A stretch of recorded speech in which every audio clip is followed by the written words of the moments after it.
Leo lived in a small house on a quiet street. The paint on the house was peeling. The yard needed tending. He was a single father. His daughter Lily was 7 years old. They did not have much money, but they had each other.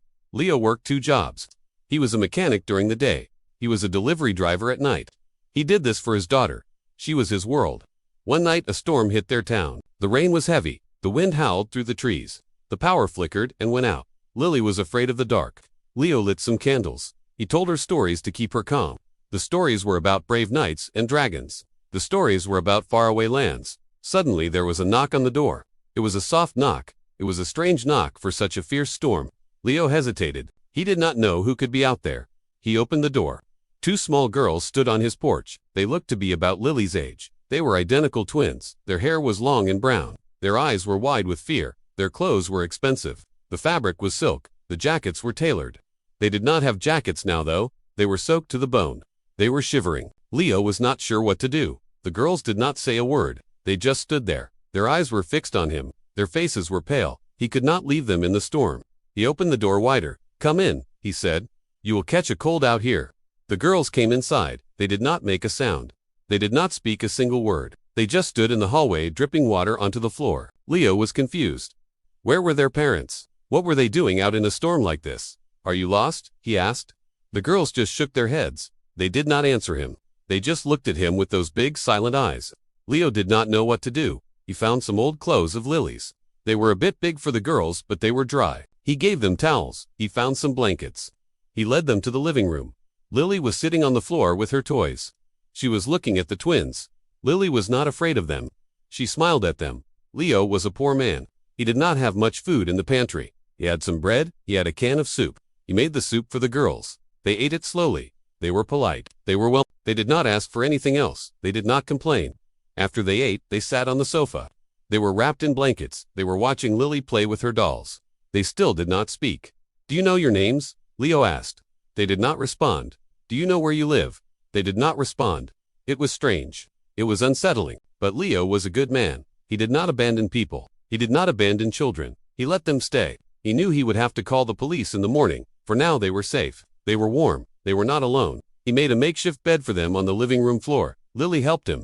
They put pillows on the floor. They put more blankets on top. The 3 girls fell asleep quickly. The next morning the sun was shining. The storm was over. Leo woke up with a sense of dread. What was he going to do? He did not know these girls. He had 2 extra mouths to feed. He did not have money for that. But he had a heart. He had a conscience. He knew he had to do the right thing. He woke the girls up. He made them some toast. He packed them in his old rusty truck. He drove to the police station. The police were confused. They did not have any reports of missing twin girls. They took their description. They took photographs. They asked Leo 100 questions. Leo told them the whole story. The police were a bit suspicious of him. Why would a poor man take in 2 strange children? Why had he not called them right away? Leo explained he did not have a phone. He had to use the neighbor's phone in an emergency. The neighbor's power was out all night too. The police believed him. They were just doing their job. They thanked him for his help. They told him they would contact him if they found anything. Leo drove home with a heavy heart. He was worried about the girls. He was worried about their parents. He hoped they were all right. He hoped they were found soon. He went back to his life. He went to his job as a mechanic. He fixed cars. He delivered packages at night. He did not think about the girls much. He tried not to. A few days later, there was a knock on his door.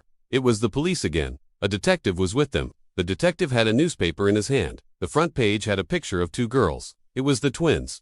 The headline was massive. "Missing Tycoon's Daughters Found." Leo's heart leaped. They were found. Thank goodness. The detective was looking at him with a strange expression. "You are Leo, right?" he asked. "You are the one who brought these girls to the station." Leo nodded. "Yes, I am," he said. "Are they all right? Are they home?"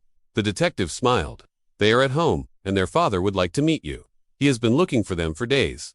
He is a very wealthy man. You would not believe the money he has spent looking for them." Leo was stunned. A millionaire. The father of those 2 quiet girls. He did not know what to say. He was just a mechanic. He did not know millionaires. He was not sure he wanted to. A few hours later, a sleek black limousine pulled up to his house. It was a car he had only seen in movies. A man got out of the back seat. He was a tall man. He was impeccably dressed in an expensive suit. He was handsome. He was imposing. This was Alexander Vance, the father of the twins, the millionaire. Alexander walked up to the door. He was looking at the peeling paint. He was looking at the rusty truck in the driveway. He was looking at everything. He looked at Leo. Leo was in his work clothes. His hands were greasy. His hair was a mess. They were two men from two different worlds. "You're Leo," Alexander said. His voice was deep and commanding. "Thank you for what you did. My daughters, Elena and Isabella. They are home now. They are safe. They have told me what you did for them. They have told me about the soup. They have told me about the blankets." Leo felt a bit embarrassed. "I did not do anything special," he said. "They were just children. They were lost. I gave them a place to stay. It was the right thing to do." Alexander smiled. It was a genuine smile. It was a smile of gratitude. He was not a cold, hard man. He was a father who had been terrified. "The right thing to do," Alexander said. "You have no idea how much that means. I have spent a fortune looking for them. My security team was useless.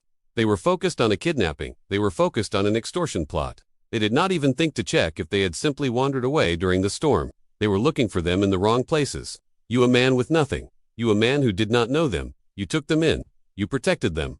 He reached into his pocket. He pulled out a checkbook. He started to write. "I do not know how to repay you," he said. "I do not know what you would want, but I can start with this. This is for your kindness. This is for your time." He handed Leo a check. Leo did not look at it. He just shook his head.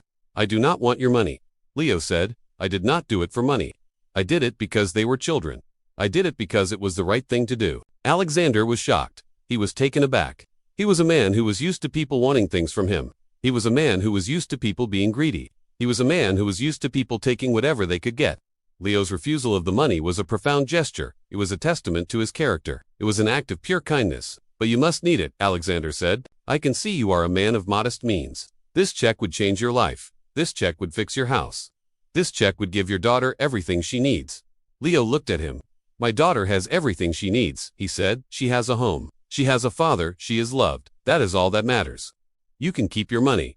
I do not want it." Alexander looked at the check in his hand. He looked at Leo's face. He saw the sincerity. He saw the honesty. He saw a man who was truly happy. He was humbled. He was a powerful man. But he was humbled by the simple kindness of a poor man. "Then let me offer you something else," Alexander said. "I own a large company. We have a vast network of mechanics. We have a fleet of cars. We need a new lead mechanic. We need someone who is not just good with cars. We need someone who is honest. We need someone with integrity. I want you to work for me. I want you to run the entire operation. I will pay you a good salary. I will give you benefits. I will provide for your family. I will give you a chance to build a better life. Not for me, not for money, but for your daughter." Leo was speechless. He was stunned. He did not know what to say. This was not a bribe. This was not a reward. This was an opportunity. This was a chance to finally give Lily the life she deserved. This was a chance to stop working 2 jobs. This was a chance to spend more time with his daughter. He looked at Alexander. He saw a man who was not just a millionaire. He saw a man who was a father who understood. Leo took the job. He moved his family to a new house. It was not a mansion. It was not in a fancy neighborhood, but it was a nice house. It was a house with a yard. It was a house where he could spend more time with his daughter. He became the lead mechanic for Alexander Vance's company. He was a great mechanic. He was a great leader. He was respected by everyone. The 2 families became friends. Lily became friends with Elena and Isabella. They played together. They laughed together. They did not remember the night they were lost, but they remembered Leo. They remembered the soup. They remembered the kindness. Alexander Vance and Leo remained friends for the rest of their lives. Alexander never forgot the lesson Leo had taught him. The lesson about true wealth. The lesson about a father's love. The lesson about a simple act of kindness. The simple act of a poor man who took in 2 strange twin girls. A simple act that changed his life forever. And a simple act that changed the lives of 2 little girls and their millionaire father forever too.